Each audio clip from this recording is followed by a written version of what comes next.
My name is Sarah Bennett, and when I was 16, I watched my mother hand the keys of a brand new Subaru to my older sister and say, Emily deserves it more, she's responsible. Years later, at Emily's birthday party, champagne flowing, everyone laughing, I stood up, raised my glass, and said calmly, cheers to the rightful heir, then dropped the trust papers onto the table. The room froze. Emily's smirk vanished. My father didn't stop me. This time, he stood beside me. Where are you watching from? Type it in the comments. I want to see how far this story reaches. You ever have a moment where everything inside you just cracks? For me, it happened at the kitchen table. The same ugly wooden table we'd had since I was 5. Scratched, stained, sun-bleached from the window above it. That table had heard every fight, every silence, every lie we all politely ignored. It was the morning of Emily's 18th birthday. My mother stood at the counter, keys dangling from one hand, grinning ear to ear like she'd just won the lottery. My sister Emily, taller, glossier, perfect grades Emily, squealed and clutched her chest in fake surprise. Oh my God, she said, bouncing on her heels. Is this really happening? It is, Mom beamed. You've earned it, sweetheart. You're so responsible. And then, she said the thing that finally made something in me snap. She deserves it more. The sound my palm made as it hit the table was louder than I meant. The forks clattered. Emily flinched. My father Tom kept sipping his coffee like I didn't exist. His eyes stayed glued to the floor, always the floor. Why do you never consider me? My voice broke, but I didn't care. I'm invisible to you both. Mom turned sharply, her smile gone in a blink. Sarah, don't start. Start what? Telling the truth. You don't need a car, she snapped. You don't even have your license yet. Because you never let me practice, I shot back. You gave Emily driving lessons. You bought her gas. I had to beg just to be in the passenger seat. Emily shifted her weight awkwardly. Maybe this isn't the time. Of course you'd say that, I hissed. You always get everything without having to fight. That's not true, she mumbled. Then name one thing I got that you didn't. One. Silence. I could feel my heart hammering in my chest like a trapped bird. I looked at my dad. Still nothing. He took another sip of his coffee. The mug read, One Dad. I wanted to scream. Dad, I said, my voice shaking. You really think this is fair? He didn't even lift his head.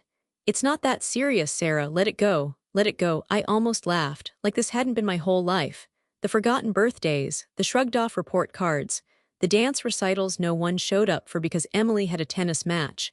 Let it go. I stood up so fast my chair scraped against the floor. No, I said. I won't, not this time. I walked out of the kitchen before I said something I couldn't take back, but inside I was burning. Not just with anger, but with a new kind of resolve. A promise to myself. One day I'd make them see me. One day I'd stop being the ghost at the table.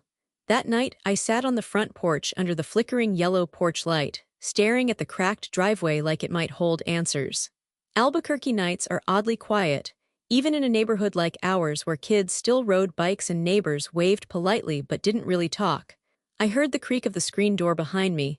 My father stepped out, coffee mug still in hand. Same one from this morning, #1 Dad. The irony didn't seem to register with him. Can I sit? He asked, like this was a casual evening check-in, like my soul hadn't cracked open 12 hours earlier at that kitchen table. I shrugged. It's your house. He lowered himself onto the step beside me, the kind that always got too cold at night, even in spring. We sat in silence. I counted the moths tapping against the porch light. I get that you're upset, he said eventually. Do you? I didn't even try to hide the bitterness. She's older, Sarah. She's about to leave for college. She needs the car. I turned to him, barely able to keep the disbelief out of my voice. And I'm what? The placeholder daughter. The one you remember exists when the house gets too quiet. His jaw tightened. Don't be dramatic. Dramatic? I laughed, but it came out like a choke. You mean like slamming my hand on the table and shouting because I'm tired of being treated like a shadow? Tom sighed, rubbing his thumb along the handle of his mug. Life's just like that sometimes. There it was again. That maddening detachment. That cold, shrug-it-off wisdom he always hid behind when things got uncomfortable. No, I said quietly. Life's not just like that. Not when the people who are supposed to love you decide you're optional. He looked away, I pressed on. It's always Emily. Every celebration, every sacrifice, every chance, you show up for her, you listen to her, but when it's me, you're just quiet. Tom's silence was his signature move. It had power when I was little, made me feel ashamed, like maybe I was too needy, too sensitive. But now it felt like proof. Mom says Emily's responsible. But so am I continued. I've never broken curfew, I've kept straight as. I cook dinner when Mom works late, but none of that matters, does it? He said nothing, just took another sip. My throat tightened. Just admit it, I'll never be enough for you. Tom set his mug down with a soft thud on the cement. That's not true, he muttered. I stared at him, willing him to look at me. Then why don't you fight for me? And then, finally, he looked up. His eyes met mine, but they were still unreadable, still distant. Because it's not that serious, Sarah, he said. You're taking all this too personally. That was when something inside me snapped, not in rage, not in tears, but in clarity. If he wasn't going to take this seriously, I would make sure he had no choice. My voice dropped to a whisper. Then I'll make it serious enough to matter, Tom frowned. What does that mean? But I didn't answer. I just stood up, walked back inside, and let the screen door slam behind me. That night I cried harder than I had in years. I didn't even know what serious enough to matter looked like yet, but I knew I couldn't keep pretending everything was okay. I couldn't keep disappearing to make space for Emily to shine, and if no one else was going to speak up for me, then I'd have to learn how to speak up for myself. Starting now. I didn't talk to my parents much for the rest of that week. Or the week after. Something had changed after that porch conversation with my father, something in me. I stopped trying to earn their affection like it was a prize I might one day deserve. Instead, I began watching them, observing. My mother still left notes for Emily on the fridge. Don't forget lunch or proud of you, sweetheart. But never for me. She smiled more when Emily was in the room, she laughed harder. And Tom, he asked Emily about her day, her friends, her tennis matches, me. I was background noise. Present but never seen. A month passed, then two. And slowly I started documenting things, not with photos or notes but in my mind. Quiet moments that told the truth I had tried for so long to ignore. Like how Mom always made sure Emily's favorite cereal was in the pantry, even if we were tight on money. Or how she once, accidentally, threw away my favorite hoodie from sophomore year because it looked old, even though I wore it every weekend. Or how she had time to help Emily study for the SATs, but told me I should be more independent when I asked her to quiz me for a bio exam. It wasn't always cruel. It was quieter than that, subtle, persistent. I started keeping a journal, not just a diary but a record. I'd write late at night while the house settled into its usual hush, the air conditioner humming like a mechanical lullaby outside my window. My room was always a bit colder than Emily's. I used to think that was just bad insulation. Now I wondered. They've built a world where I'm only a guest, I wrote one night in a sprawl of half-angry, half-sad handwriting. Emily's the main character, Mom's the director, and Dad, he's the guy who forgot he was cast at all. By spring, something else had shifted in the house. Tom Quiet, always half-absent Tom, had gotten a raise. I overheard the conversation through the thin kitchen walls. 6 figures, finally, he said, low-voiced to Mom. Took long enough. My mother had laughed. Perfect timing. Emily's gonna need a deposit on that apartment in Santa Fe. They clinked their glasses. Celebration. The next day, the mail came with shiny envelopes, college brochures, all addressed to Emily. I watched her flip through them at the breakfast table like royalty choosing her next castle. No one asked if I'd thought about college yet. No one mentioned my future at all. But I had been thinking about it. I had grades good enough for scholarships. I'd been researching schools quietly at the library since my laptop was a hand-me-down that crashed every 15 minutes. I had dreams, small ones maybe, but mine, and they mattered. I didn't want to stay in this house. Not forever. Not where I was treated like a spare part. So one night I took a risk. At dinner, with the kitchen light buzzing above us, I spoke. Have we thought about what happens when I start college? I asked, stabbing my fork into overcooked pasta. The silence that followed was impressive, like I'd said something deeply inappropriate. Mom didn't even look up. Let's get Emily settled first, you still have time. I'm a junior, I said flatly. And she's a senior, Mom snapped back. One step at a time. Emily didn't say anything, just kept twirling her spaghetti, pretending to be above it all. But I saw the flicker of guilt in her eyes. She knew, of course she knew. Tom cleared his throat. Maybe we can talk about it soon, he muttered. But I didn't trust that, not anymore. That night I went back to my journal and wrote, if they won't open the door for me, I'll build my own house and kick it down myself. And just like that, a small ember lit inside me. I didn't know how I'd get out yet. But I knew one thing for sure, I was done begging to be seen. It was a Sunday. The kind of Sunday where nothing felt urgent, just long, like time was stretching out on purpose to test your patience. We're all crammed around the kitchen table. Same table as always, though it had a new chip in the corner. Emily, of course, had the good seat near the window. Natural light framed her like she was on a stage. Mom was buzzing about her usual list of plans. That day's topic: Emily's move to Santa Fe. I think we should go with the two-bedroom apartment, she said, flipping through a glossy brochure. Emily needs a place to study and entertain. Maybe something near the plaza with good lighting for her Zoom calls. Emily nodded along, biting into a croissant like the princess of breakfast. That's over $1,800 a month, Dad said, his voice neutral but firmer than usual. Which is why we should lock it in before the rates go up, Mom chirped. It's an investment in her future. I kept quiet, stirring a spoon through my lukewarm coffee. I already knew where this was going. Emily gets the view, the room with the balcony, the plans. I get to be grateful from the sidelines. Something strange happened. Dad cleared his throat again, but this time he didn't fade into silence. He set his fork down.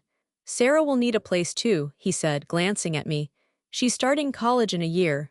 The room froze. Even the clock seemed to hesitate. My mother blinked, then laughed nervously. Of course, but she's not graduating this year. That doesn't matter, he said. She deserves the same shot. The air changed. I blinked. Did I hear him right?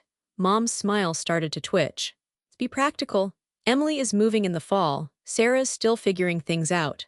I opened my mouth, but I didn't need to speak. Dad kept going. I said what I meant. If we're setting money aside for one daughter's future, we're doing the same for both. His tone wasn't loud, but it was different. It carried weight. Like a man who had finally found his spine after misplacing it for 16 years. Emily dropped her croissant. The clink of her fork hitting the plate was louder than it should have been. Wait, Emily said. You're going to buy Sarah an apartment too? Tom looked at her calmly. We're discussing how to make sure both of you have what you need. That includes your sister. I didn't know what to say. I just stared at him, wide-eyed, a quiet storm of disbelief brewing in my chest. For once, he wasn't sipping coffee to avoid the moment. He was making the moment. That night, after dinner, I found him on the porch again. He was watching the sky fade from purple to navy. I stepped outside, nerves thrumming in my chest like piano wire. Hey, I said. He turned. Hey, I didn't expect you to say that, I admitted. At lunch. He didn't smile right away, just nodded, eyes still on the horizon. I know.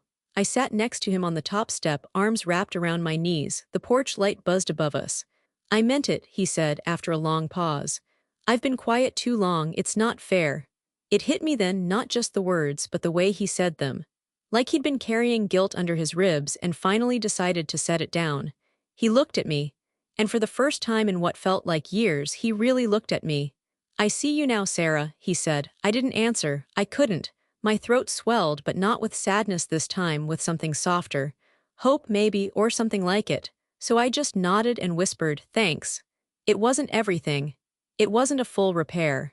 But it was a crack in the ice that had kept me frozen in that house for years. And sometimes, a crack is all it takes for the light to start leaking in. A few weeks later, we were back in the kitchen. Same table. Same tension. Only this time it wasn't coming from me.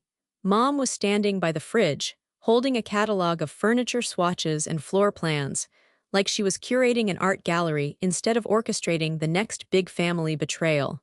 I've decided it makes more sense to get Emily the larger apartment, she announced casually, like she was reading off a weather forecast. That way, Sarah can live there too. It just doesn't make sense to waste money on two separate places. I froze, mid-sip of orange juice. What? Emily, sitting with one leg tucked under her, barely looked up from her phone. Yeah, it'll be fine, we'll make it work. I stared at her. We make it work. This wasn't a Pinterest project. It was my life. My father set down his fork slowly. His face didn't change right away, but I saw his shoulders stiffen. You said you were setting money aside for me, I said, trying to keep my voice steady. You said you were getting me my own place. Mom didn't flinch.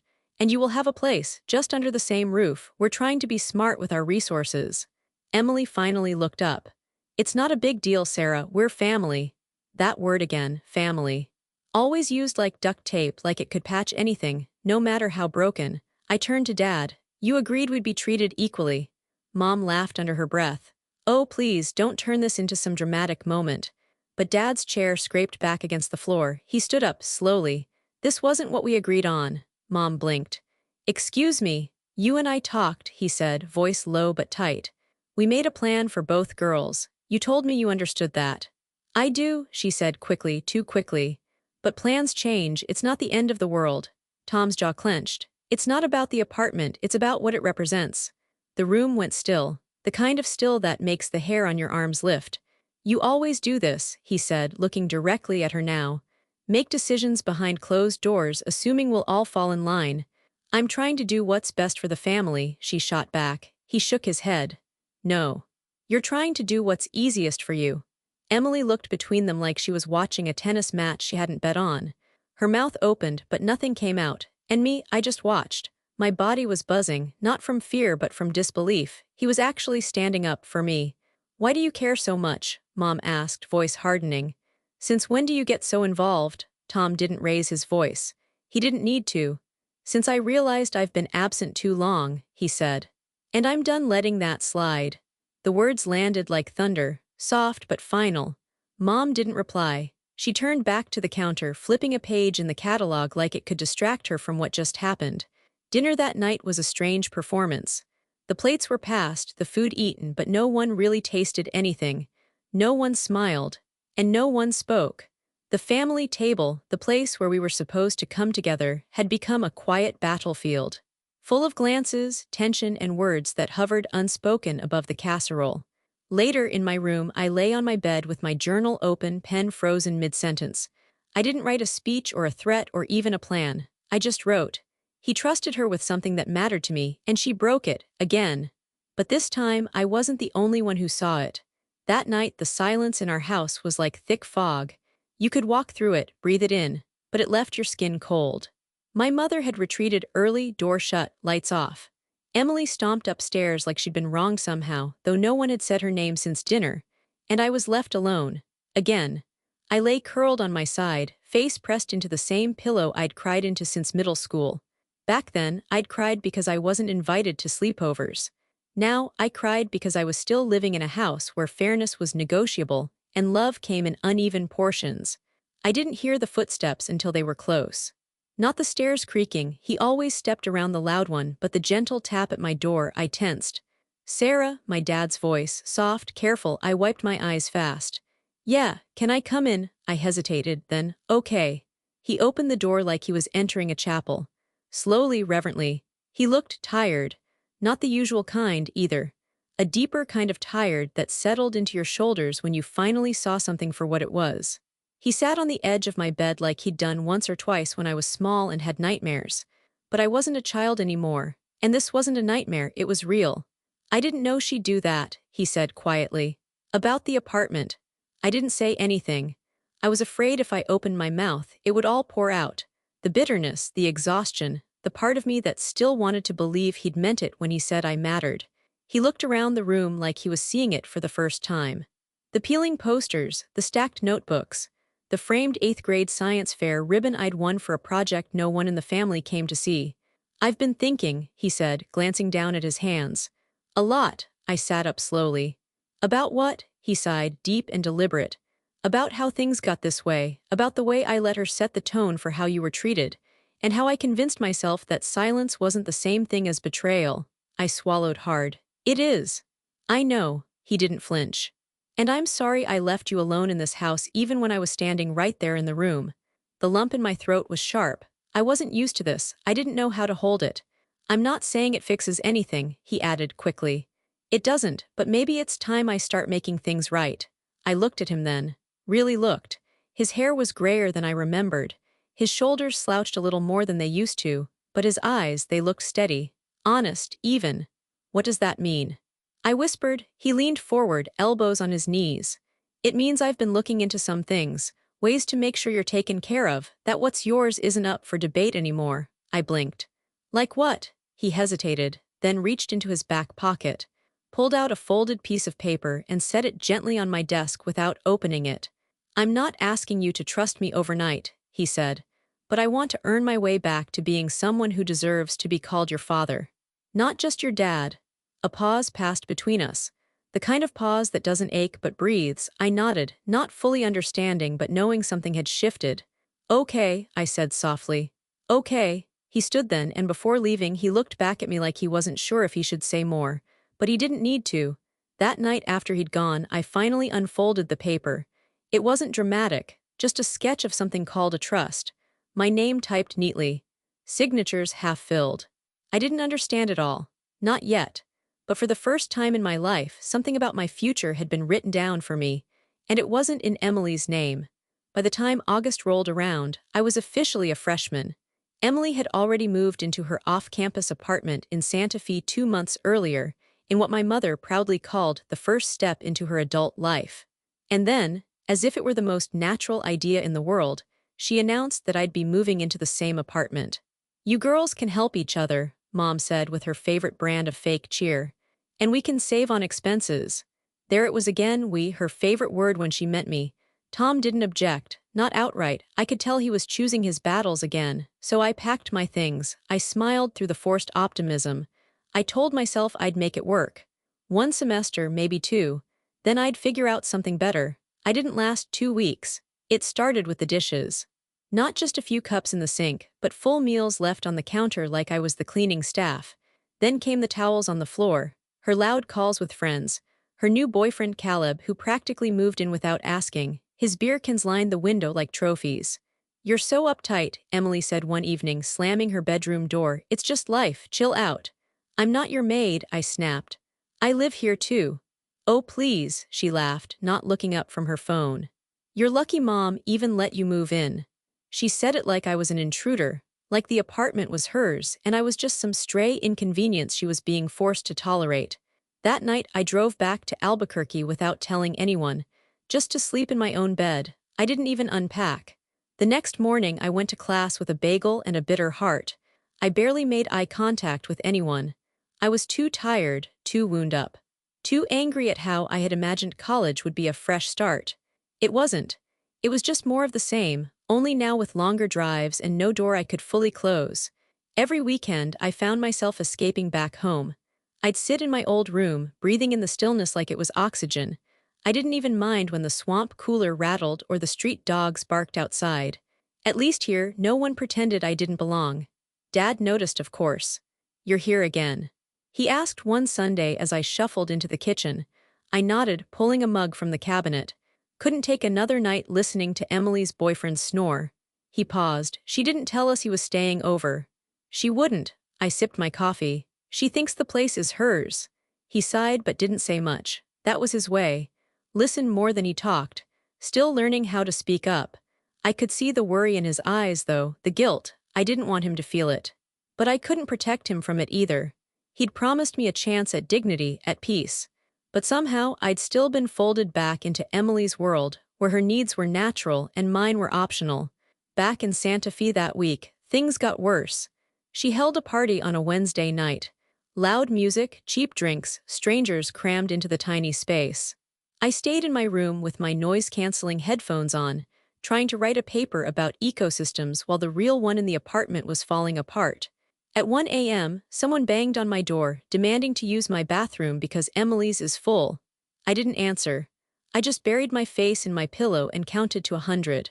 The next morning I found mascara smeared on my towels and my toothbrush missing. That was it. I packed a bag, walked out, and didn't look back. I didn't announce it like a dramatic movie scene. I didn't wait for someone to ask me why I looked so tired or why my eyes were bloodshot from another sleepless night in that apartment.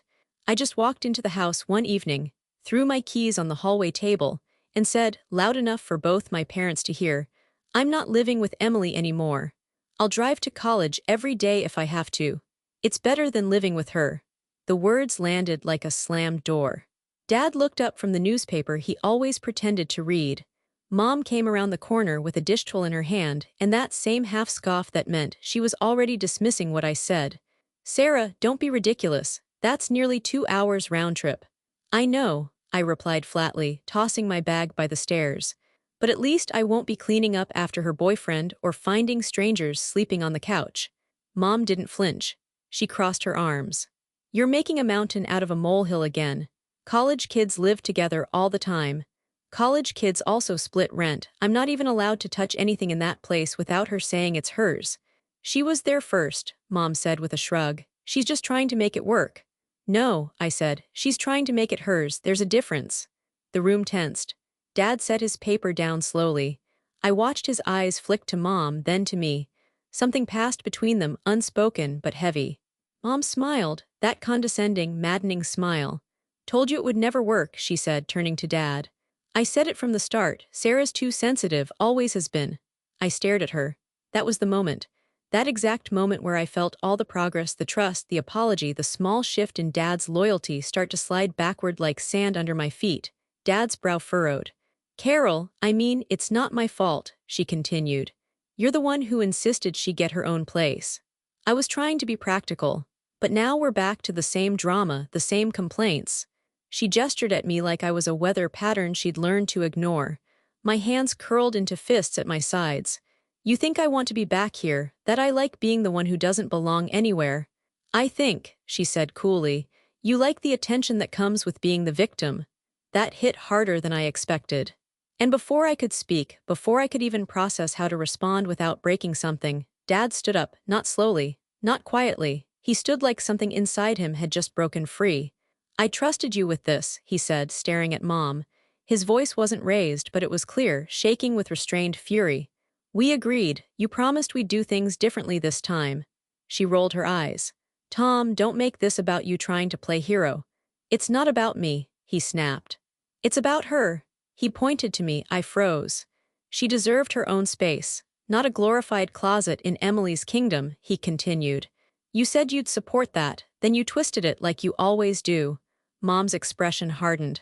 So now I'm the villain because I made a financial decision? Excuse me for being realistic. No, Dad said firmly. You're the villain because you lied. And just like that, the kitchen, our kitchen, where I had spent years sitting quietly through other people's priorities, became a battlefield. No shouting, no thrown plates, just truth, sharp and deliberate. Dad turned to me, his voice gentler now. You'll commute for now, but not for long. What does that mean? I asked. I'll figure something out, he said. Something that's yours. I didn't know what that meant, not fully. But for the first time in years, I believed him. It was the next evening when he knocked again. 2 nights in a row, 2 nights of him showing up without a mug of coffee in hand, without a paper under his arm, without his usual armor of quiet detachment. Can we talk? He asked, voice low. I was sitting on my bedroom floor, surrounded by piles of laundry I hadn't even tried to fold. It wasn't just clothes. I think I was trying to sort through my own life, one wrinkled sweatshirt at a time. I nodded. He stepped inside, closed the door behind him. His hands were empty, but there was a seriousness to his expression, something that made me straighten my back. I've been working on something, he said. For a while now, since before Santa Fe, but I didn't tell anyone. Why? I asked cautiously. He sat on the edge of my bed like he had the night he first said, I see you now. And this time, he didn't stumble through his words. Because I didn't want to promise anything I couldn't deliver. And because part of me was afraid your mother would try to undo it. He reached into his back pocket and pulled out a folded envelope, thick, cream-colored, the kind you don't use for anything casual. He handed it to me. My name was written across the front in his handwriting, not Sarah. Not to my daughter. Just Sarah, plain and deliberate. I opened it slowly, heart pounding. Inside was a set of documents I barely understood at first. Financial language, lawyer signatures, stamps. My name was there, over and over again. A trust, in my name, not shared, not co-signed, not dependent on anyone's approval, mine. I looked up, too stunned to speak. I started it last spring, he explained. It's not much, just what I've been saving, but everything I own, the house, the land, my retirement, it'll all go to you when the time comes. Dad, I breathed. What about Emily, Mom? I'll deal with them, he said quietly. This is about what I didn't do when you needed me most. I can't change the past, but I can change who inherits from it. Tears pricked my eyes, not because I cared about the money, but because it meant someone had finally put something in writing that said, you matter too. I didn't want you to feel like you had to fight for your place anymore, he said. This is yours, no questions, no explanations owed. I don't know what to say, I whispered. He reached over and gently squeezed my shoulder. You don't have to say anything. But I did. Thank you, I said, voice shaking. For seeing me, for protecting something just for me. He nodded. I should have done it years ago. We sat there in silence for a moment, father and daughter. The air in the room shifted like some invisible thread between us had finally been tied. But deep down, I knew this wasn't the end. Not with Mom, not with Emily, not when secrets like this are buried long enough to explode. Still, for the first time in my life, someone had chosen me on purpose. And that mattered. Emily's birthday fell on a Thursday that year, but of course, Mom insisted we push the celebration to Saturday. Gives everyone a chance to dress nicely, she said, as if we were preparing for a red carpet event instead of a lasagna dinner in our own dining room. Still, the whole scene was decorated like it mattered. Paper streamers, the same reusable happy birthday banner we'd had since I was 9, and 2 bottles of champagne chilling in an ice bucket like we were toasting to royalty. Emily arrived in a soft pink wrap dress, flawless as ever, her hair curled just enough to look effortless. She kissed both our parents on the cheek and barely glanced at me before sitting at the head of the table like a born queen returning to her throne. I sat to the side. The same place I always sat. Same plate, same chair, same too-tight smile. The dinner dragged. Mom gushed about Emily's recent internship at some gallery, even though I'd just gotten an A on a paper that had taken me 2 straight nights with 0 sleep. No one asked about it. No one asked about me at all. I should have been used to it, but tonight I wasn't swallowing it. When the champagne came out, I felt it coming before anyone opened their mouth. It was like the air changed, thickened, warning me to brace for something sharp. Pop. The cork shot off and bounced off the ceiling fan. Mom laughed too hard, poured the bubbly with theatrical flair, and passed glasses around like we were making a toast to an empire. Emily held up her glass first, of course. To me, she said with a grin that made my skin crawl, the one who's going to inherit all of Dad's savings. Mom giggled, clinking her glass to Emily's. And this house too, of course. I blinked. Dad's hand froze mid-reach for his glass. His eyes dropped to the floor. No one noticed the way my fork paused just above my plate. Guess being the firstborn has its perks, Emily added, winking at Mom. I stood. Slowly, deliberately, the room stilled. Even the dog stopped snoring in the corner. Dad, I said, my voice calm but louder than usual. Will you tell them or should I? Emily looked up, confused. Mom stiffened. Tell us what? I reached into my bag and pulled out the envelope I'd kept hidden for weeks. The thick one with my name on it in his handwriting. The one that had become both shield and sword. Emily tilted her head. What's that supposed to be? I unfolded it on the table, letting the pages speak first. Then I looked up.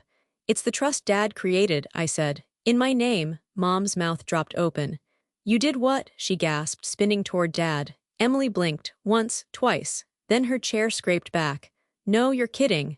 Dad slowly rose from his seat, not with fear but with resolve. I'm not. This is my birthright. Emily shouted, slapping her hand on the table. You always said I'd get the house. You said everything you worked for would go to your legacy. And Sarah is my legacy, he said. So are you, but one of you never had to fight to be seen. Mom's face turned crimson. We made plans, Tom, we had an understanding. No, he said, you made assumptions, I made a decision. Emily's hands shook as she flipped through the documents, disbelief melting into fury. This is fake, it has to be. It's legal, I said. Signed, filed. You can keep flipping through it, but it won't change what it is. Mom's voice dropped into that icy tone she saved for when she felt cornered. This is what happens when you let guilt make your choices. No, Dad said, standing taller now. This is what happens when you finally listen to your conscience. I looked at Emily, whose smirk had completely disappeared. Her hands were clenched in her lap. You had everything, I said. The car, the attention, the praise. You walked through this house like it was yours to inherit since we were kids. It was, she spat, until you snuck around behind everyone's back. No one snuck anything, Dad said. I told Sarah because she deserved to know she mattered, because she's earned more than we ever gave her. Emily stood. You'll regret this. No, I said, my voice quiet but firm. You will, for assuming you could erase me just because you were louder. She looked ready to lunge across the table. But instead she grabbed her purse and stormed out, muttering a string of words I wouldn't repeat even if I could. Mom followed her after a moment, slamming the door behind her. And just like that, it was just me and Dad standing at opposite ends of the table. The candles flickered. The lasagna went cold. You okay? He asked softly. I nodded. I am now. He didn't smile, but he looked proud. And for the first time in my life, I felt like the daughter someone had chosen, not tolerated. The silence didn't last long. By Monday morning, Emily had posted a cryptic story on her Instagram, just white text on a black background. Some people will betray their family for a check, let them. I didn't reply, I didn't have to. By lunchtime, I had a voicemail from Mom, sharp and cold. You've really created a mess, I hope you're proud of yourself. I deleted it. But the real storm came that evening. I was in my room, trying to read, when tires screeched in the driveway. A car door slammed. Then two voices, raised, heated. I stepped out onto the porch just as Emily stormed up the walkway, fists clenched, cheeks flushed. You think this is over, she snapped before I even said a word. You think one signature makes you the chosen one? Behind her, Mom stood with arms crossed, glaring at the house like it had betrayed her too. Dad came to the door, calm as ever. Don't do this here, he said. Emily shoved past him, right into the living room. Right to the heart of the house she once believed would always be hers. This is my birthright, she yelled, spinning around to face us both. You told me I'd get this house. You told me everything would be mine. No, Dad said steadily. I never promised you that, you just believed it. You let me believe it, she screamed. You let me walk around thinking I was the one you were proud of. You were, he said quietly. But so was Sarah. You just couldn't see that she was shining too. I stayed back, arms folded. I wasn't going to shout. I didn't need to. Emily turned to me then, eyes blazing. You manipulated him. I raised my eyebrows. I didn't ask for any of this. Exactly, she snapped. You didn't have to, that's how sneaky you are. Mom finally stepped in. Tom, if you don't reverse this, there will be consequences. He looked at her, calm, final. There already are. That's why we're standing in this living room screaming.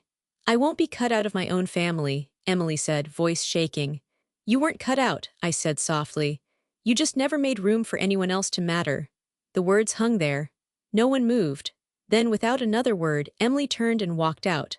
Mom followed, but not before throwing one last glare over her shoulder.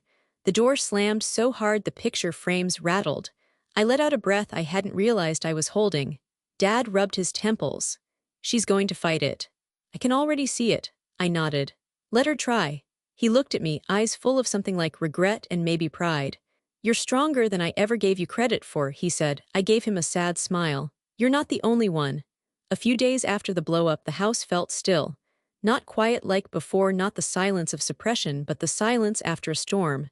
The kind that leaves branches scattered across your yard and air heavy with something unspoken. Emily hadn't called. Mom hadn't either. I'd checked my phone more than once out of habit, but there was nothing. No rage texts, no dramatic threats, just silence. And somehow that was louder than all the yelling.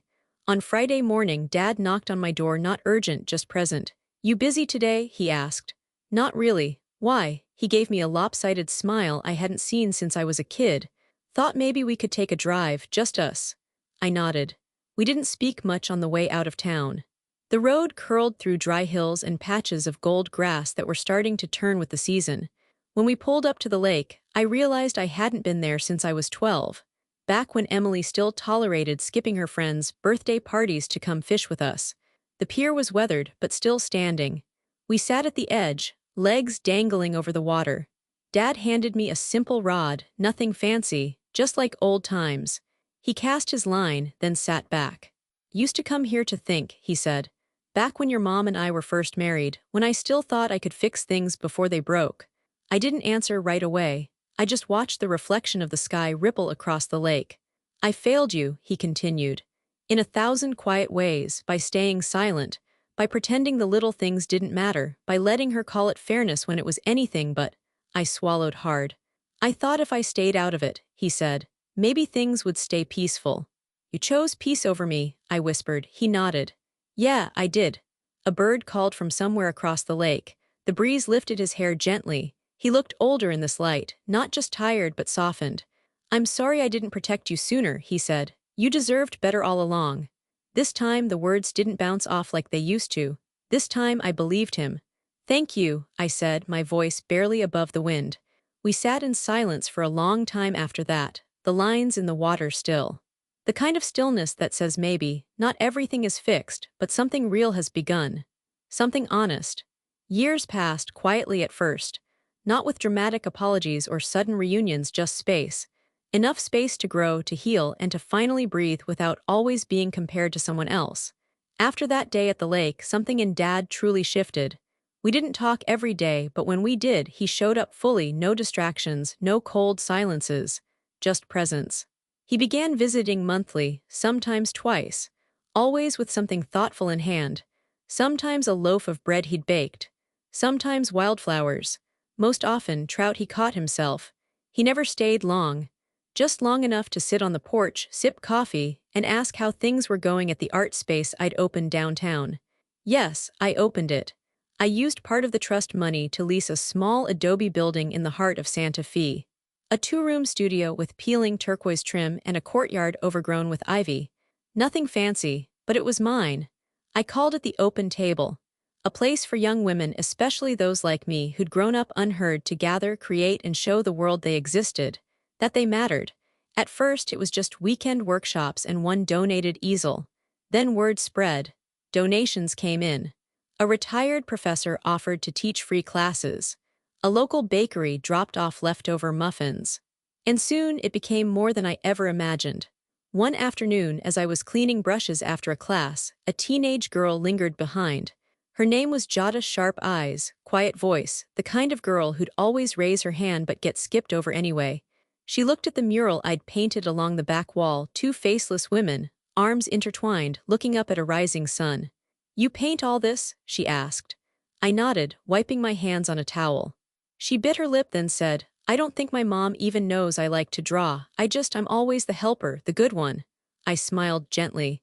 "The invisible one?" Her eyes met mine. "Exactly." I crouched beside her and whispered, "Invisible doesn't mean unworthy. Sometimes it just means no one's been looking in the right direction yet." She nodded, blinking fast. That moment, it hit me harder than I expected. Because once, that had been me. My parents eventually divorced, about a year after Emily's birthday dinner exploded into truth. It wasn't loud, just a slow unraveling that no longer needed hiding. Mom sold her half of the house and moved to Phoenix with a friend I never met. We still don't talk, not really. She sends cards on holidays, sometimes with photos of Emily's milestones printed on glossy cardstock. Engagement, then a baby shower, then their first home. All curated, all distant. Emily and I.